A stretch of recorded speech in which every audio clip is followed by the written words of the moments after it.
Good morning again mga kapuso. Ang paypay. Ito muna, ang paypay. Paypay natin, kakaiba. Pero mamaya na po ito ha. Kasi isang araw po bago umpisa ng Jesus Nazareno, ito pang live update mula sa pahalik sa Quirino Grandstand. So nakikita niyo mahaba ang pila, tuloy-tuloy lang ang pagpasok ng tao kasama ang kanilang mga, yung dala-dala mga bimpo, yung mga panyo para talagang makahawak ng konti. Oo. Correct. Oo. Napakarami talaga nananampalataya kay Jesus Nazareno at syempre bit-bit ang kanilang mga pasasalamat at panalangin. Ayan, ang mga kapuso nga natin nag-share din ng kanilang mga hinihiling kay Jesus Nazareno. Katulad na lang ni Maria Teresa Gadaingan, hinihiling na maging malusog, ilayo sa sakit at mabigyan sana ng maraming biyaya ang pamilya mula sa Jesus Nazareno. Si Roelita Manuzo naman, ang hiling ay kagalingan ng kanyang asawa sa stage 4 chronic kidney disease at kanyang papa naman na may sakit sa puso.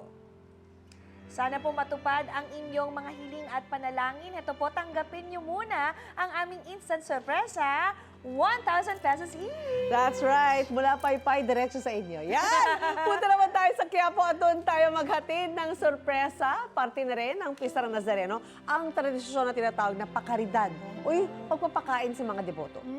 At ngayong umaga nga sina Chef JR at si Jenzel ang magpapakaridad sa mga deboto dyan. Guys, ano bang hinanda nyo this morning para sa ating mga kapuso? A blessed morning sa inyo dyan. Nagluto tayo ng menudillo. And yes, nandito nga tayo ngayon sa Quiapo, Maynila para makiisa nga, Jenzel, sa pista ng Jesus Nazareno. And makikita po natin, nandito kami ngayon sa entrance. Nakikita natin unti-unti ng Yes, ito na nga, dumarating, Chef. Marami ng tao na kanina ay pumasok na talaga sila at nagsisimba na sila ngayon. Yes, ito para po dun sa mga bibisita. Ito po yung isa sa mga entrance dito po sa Minor Basilica and National Shrine of Jesus Nazareno. At syempre, Chef, bilang pakikiisa nga natin sa diwa ng kapistahan ng Poong Jesus Nazareno, meron tayong pakaridad. Yes. At makakasama nga natin mga kapuso dito, ilan sa mga deboto kung saan taon-taon nga daw nilang ginagawa ito bilang kanilang panata at debosyon sa Poong Jesus Nazareno. Ayan, kasama natin ngayon si Nanay Nonet. Magandang umaga, Nanay. Magandang umaga rin po sa ating lahat. Nay, gaano katagal na po kayong deboto? 15 years na mahigit. 15 years? 15 years okay. na. At itong pagpapakaridad po yung napili nyong pagka-debosyon natin. Bakit po ito ito. yung napili nyo? Kasi nung time na nanonood lang kami sa TV, nakikita namin na nagpapakain yung ibang tao. Ngayon, naisipan namin na magpakain din para naman yung ibang tao ay mabigyan namin kasi alam namin na yung iba hindi kayang bumili. Kaya magpakain. At for sure maraming tao po kasi marami. ang pumupunta pag dito. Gaano katagal na po kayong bumibisita dito tuwing itong kapistahan natin? Matagal na, more than 15 years More na. than 15 years. Ito pong pagpapakaridad, gaano katagal nyo na po ginagawa? Ganun din, kung ano yung... Kung kailan kayo nagsimula, ganun. ganun katagal na rin po. Okay po. Ano po bang hiling natin, Nanay, sa ating Poong Nazareno? Ang hiling ko lang, palaging malusog, masigla, malayo sa at disgrasya yung mga anak ko, mga apo ko, manugang ko, kapatid ko, mga pamangkin ko. Ayun, Pero ganun na rin ako. Health lang po talaga sa pamilya, no? Ayan, thank you so much, Nanay. Chef! At ito na nga mga kapuso, tuloy-tuloy lang ang pagluluto ni Chef. Chef, paano po ba yan? Parang ang sarap ng menudillo, Ito syempre kailangan gawin nating mas special yung ating ihahanda para sa ating mga deboto at mga kapuso natin na bumibisita nga dito. So yung menudillo natin guys, ito may mantika tayo dyan. Gigisa lang natin yan sa sibuyas. Syempre kailangan may bawang din yan. And then after that, medyo pagsasama-samahin lang natin yung bango at yung flavors na meron dun sa ating mga panggisa. Ilalagay na natin yung ating giniling. So yung giniling po natin, par cook na po yan para mas mabilis nating maihain sa ating mga ihos dito or mga deboto rin na bumibisita sa iba't ibang, nagaling pa sa iba't ibang parte ng Pilipinas. So after natin yan maigisa, laglagay lang din natin yung ating tomato sauce. Yan. Lagyan na natin lahat yan. And then syempre, titimplahan natin to ng konting asin. Lagyan na rin natin to ng toyo. Ako personally, naglalagay ako ng sugar para lang may balanse doon sa asim.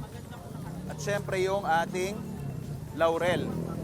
And then, since pre-cook na yung ating pork, lalagay na rin natin yung ating vegetables, yung ating patatas, at yung ating carrots. And then finally, yung ating bell pepper. Yung iba po naglalagay din ito ng, syempre, parang menudo at saka picadillo ito na hybrid. Pwede po kayong maglagay ng hotdog dito. Pakukuluin lang natin to ng mga roughly around 5 minutes. Since again, pre-cook na yung ating meat. And then after that, pwede na natin siya actually i-serve sa ating mga deboto dito at mga ihos para nga sa ating pakaridad. And of course, ito yung ating nagawa na tulong din nung kasama ng mga volunteers natin, Jensel, no? Ito, Ang sarap na, ready Chef. na. Parang natatakam na nga ako. At eto na nga, Chef, marami na tayong mga deboto Yes. dito nag-aabang para sa ating pakaridad. Ayan, nagsisimula na pong mamigay ang ating mga volunteers dito. Pwede po ba, Tay? Hello po, good morning. Pwede po kayo ma-interview saglit lang po? Ayan, dito na lang po tayo, Tay. At maraming tao para mabigyan din sila. Ano po pangalan natin? Tyson po. Tyson. Saan po kayo galing pa, Tay? Dito lang po, taga rito lang ako. Taga dito. So, yearly po ba kayong pumupunta dito pagka pista po? Taga rito ako eh. Ay, taga rito. Oo nga naman po. Gano'ng katagal na po kayong deboto? Simula pa po nung 16 pa lang hanggang 16. 43 na po ako eh. 43. So, ang tagal na po pala, no? Ano pong hiling natin pagka pista po? O kaya kay Poong Nazareno? Siyempre, maging ligtas lang po. Ligtas lang po. O, Opo. syempre, hindi lang po kayo, yung pamilya na din po. Ano? Opo. Ayan, maraming salamat po. Ayan, tuloy-tuloy lang ang pamimigay natin. Ayan. Oh. Ayan. Ang dami na Kain natin lang mga kasama po. dito.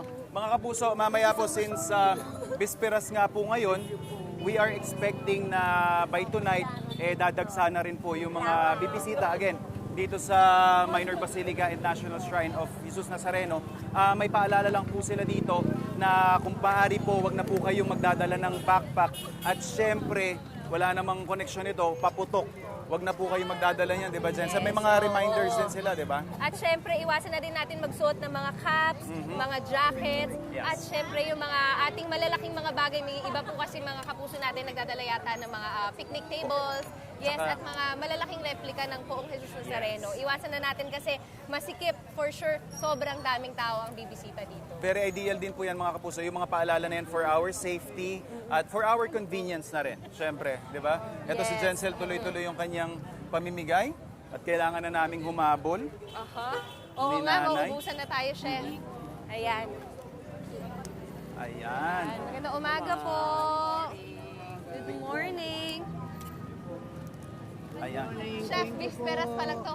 Pero for sure, bukas, sobrang dagsa na naman ng Definitely. mga tao. At saka sa iba't ibang parte, kagaya ng sinabi natin ng Pilipinas, nanggaling yung ating mga kapuso. Kanina may mga kausap tayo, mga deboto, Jensel. Galing As far Albay. as Albay pa po, Yes. sila Oo. galing, di ba? O ito mga kapuso, tuloy-tuloy po ang ating pakikisa. Dito nga po sa pista ng Poong Nazareno.